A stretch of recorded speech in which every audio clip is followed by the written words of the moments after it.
एक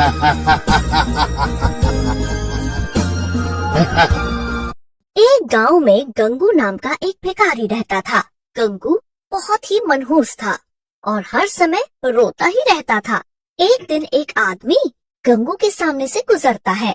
गंगू उसे देखकर रोना शुरू कर देता है।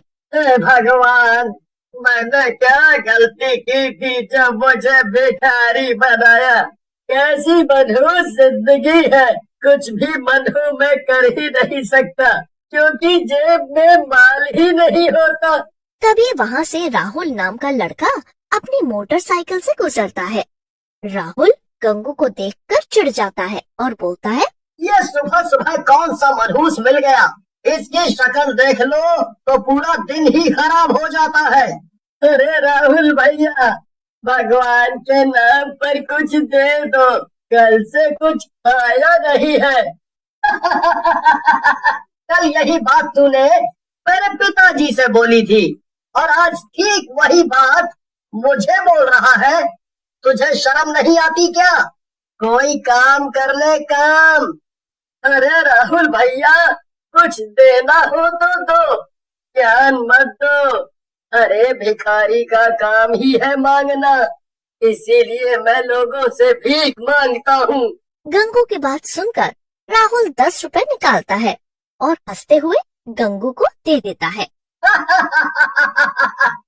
सही कह रहा है गंगू तू, ये काम ही तो है। लोगों के पैसे पर मस्त अय्याशी करना काम ही तो होता है। ऐसा कहकर राहुल वहाँ से चला जाता है। लेकिन ये बात गंगू को अच्छी नहीं लगती और वे गुस्से में बोलता है, इस राहुल के बच्चे का कुछ तो करना पड़ेगा। ये बहुत चालाक बन रहा है। अरे भिखारी हूँ तो क्या, मेरी कोई इज्जत नहीं है। राहुल गंगू के पास से निकलकर अपनी बाइक पर मस्ती से जा रहा होता है। तभी उसके सामने एक भैंस आ जाती है और भैंस को बचाने के चक्कर में राहुल अपनी बाइक का संतुलन खो देता है और एक पेड़ से टकरा जाता है। अरे मर गया रे, मेरी कमर ही टूट गई। मेरी प्यारी बाइक भी गई। ये गंगू सच में ही मनहूस है। आज सुबह मुझे देखा और आज ही मेरा एक्सीडेंट हो गया। मनहूस कहीं का। राहुल जिस पेड़ से टकराया होता है उस पेड़ पर चुड़ैल का साया होता है। चुड़ैल पेड़ से नीचे गिर जाती है और बोलती है, ये कौन है जो मुझे सोने नहीं दे रहा? इतनी बढ़िया नींद आ रही थी मुझे। चुड़ैल को सामने देखकर राहुल की पैंट गीली हो जाती है और वे डरते डरते बोलता है, चुड़ैल जी, ये गलती मेरे से हुई है। मेरी बाइक आपके पेड़ से टकरा गई, मुझे माफ कर दो और जाने दो। तभी चुड़ैल अपनी आंखें बंद कर लेती है और थोड़ी देर बाद खोलती है। मैं तुझे जाने नहीं दे सकती। मेरे एक सेवक ने मुझसे तेरे बारे में शिकायत की है। अब तू यहाँ से नहीं जा सकता, समझा? चुड़ैल की बात सुनकर राहुल हैरान रह जाता है और अपने ज्यादा बोलने की आदत की वजह से बोल पड़ता है, आपके सेवक की शिकायत? चुड़ैल जी, लगता है आपका भी 5G नेटवर्क चल रहा है। आपको भी व्हाट्सएप आने लग गए हैं। राहुल की बात सुनकर चुड़ैल गुस्से में लाल हो जाती है और बोलती है, चुड़ैलों से मजाक? तो है तुम इंसान अपनी हद भूल गए हो। तुझे मजाक चखाना ही होगा। तेरी ज्यादा बोलने वाली जुबान ही निकाल लेती हूँ। ऐसा कहकर चुड़ैल राहुल की जुबान निकाल लेती है। जुबान निकालते ही राहुल मर जाता है। अगली सुबह राहुल की लाश मिलते ही ये देखकर गांव वाले हैरान रह जाते हैं और राहुल का अंतिम संस्कार कर देते हैं। अगली सुबह गंगू फिर से चौक पर बैठकर आते जाते लोगों को देखकर भगवान से शिकायत कर रहा होता है, अरे भगवान, या तो मुझे उठा ले, नहीं तो इन अमीरों को उठा ले जो मुझे चिढ़ाते रहते हैं। एक मेरे को देखो और एक उन्हें देखो, हाय रे मनहूस के। तभी गंगू के आगे से अमीर पति पत्नी गुजरते हैं। अमीर आदमी की सुंदर पत्नी को देखकर गंगू बोलता है, देखा भगवान, देखा, आज तूने मुझे पैसे दिए होते तो इस लड़की का पति मैं होता। लंगूर के हाथों में अंगूर दे दिए है तूने।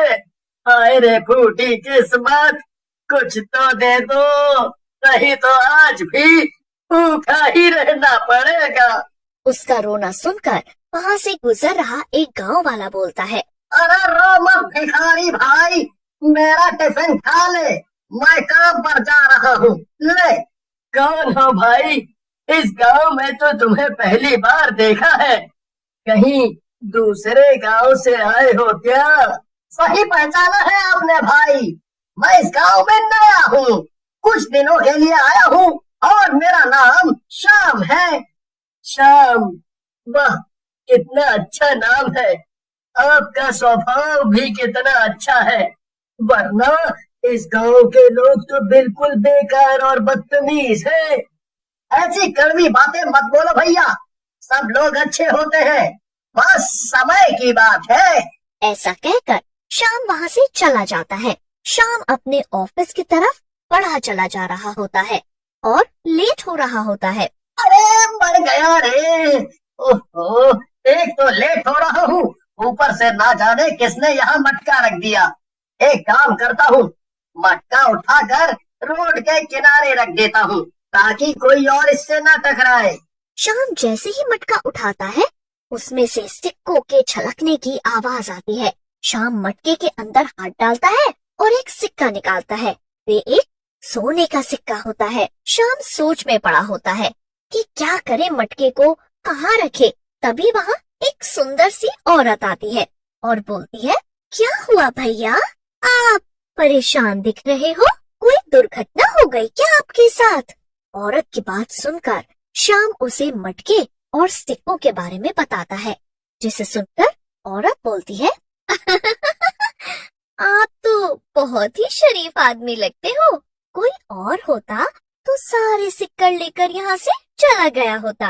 एक काम करो, इसे आप ही रख लो और कोई अगर आपसे सिक्कों या मटकों के बारे में पूछे तो उसे दे देना। औरत की बात सुनकर श्याम वो मटका लेकर अपने साथ चला जाता है। उधर राहुल की मौत से उसका भाई रौनक परेशान हो गया होता है और उसे गंगू भिखारी पर शक हो रहा होता है। ऐसा कहकर रौनक गंगू का पीछा करने लगता है। वे देखता है कि गंगू एक जंगल के अंदर जाता है और एक शैतान बन जाता है और चुड़ैल को आवाज लगाता है। शैतान की बात सुनकर एक सुंदर औरत बाहर आती है। रौनक इससे पहले कुछ समझ पाता, वो सुंदर औरत एक चुड़ैल में बदल जाती है। ये देखकर रौनक अपनी आंखें मलने लगता है।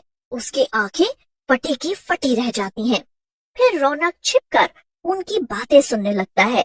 चुड़ैल शैतान से बोलती है, बस कुछ और अच्छे लोगों को हम उनकी इच्छाओं का इनाम दे दे तो हम दोनों भी इस चुड़ैल और शैतान की योनि से आजाद हो जाएंगे। क्यों स्वामी? सही कह रही हो चुड़ैल रानी, वैसे भी मैं भिखारी बन बन कर परेशान हो गया हूँ। मुझे तो कई बार लगता है कि मैं कहीं सच में भिखारी तो नहीं। फिर रौनक वहाँ से चला जाता है और अगले दिन गंगू भिखारी के लिए वो पकवान बनाकर लाता है। रौनक को देखकर गंगू सब समझ जाता है। रौनक खुशी खुशी वहाँ से चल पड़ता है। लेकिन जैसे ही रौनक आगे बढ़ता है, उसे एक 5 रुपए का खोटा नोट मिलता है। नोट को देखकर रौनक को गुस्सा आ जाता है। तभी उसे गंगू की आवाज सुनाई देती है। गंगू उसे रुकने के लिए बोलता है। गंगू भागकर उसके पास आता है और बोलता है, अरे रौनक भैया, मुझे 50 रुपए दे दो, मुझे कुछ काम है। गंगू के पैसे मांगने पर रौनक गुस्सा हो जाता है और भूल जाता है कि गंगू कौन है। गंगू शैतान बन जाता है और वे चुड़ैल भी वहाँ आ जाती है और मार डालती है। और इसी तरह उनको और भी नेक लोग मिलते हैं और कुछ ही समय में दोनों मुक्त होकर चले जाते हैं।